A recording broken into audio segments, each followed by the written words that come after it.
निवडून येतच असतो।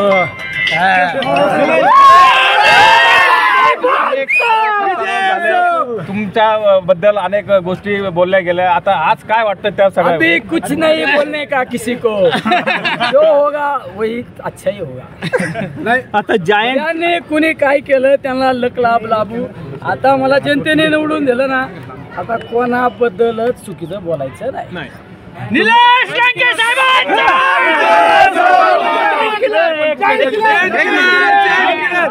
जायंट किल्लर ठरले का तुम्ही, असं वाटतंय का?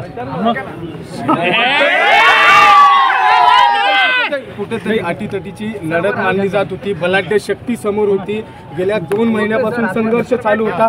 कसं बघता याकडे, काय सांगाल या संदर्भात? या विजयाचं खरं श्रेय जातं ते माझ्या शेतकरी बांधवांना, माझ्या बेरोजगार तरुणांना आणि माझ्या राजकारणाच्या पहिल्या दिवसापासून माझ्या सहकार्यांनी मला जी साथ दिली आजपर्यंत त्यांना ते श्रेय जातं। माझ्या महाविकास आघाडीतील राष्ट्रवादी काँग्रेस असू, शिवसेना असू,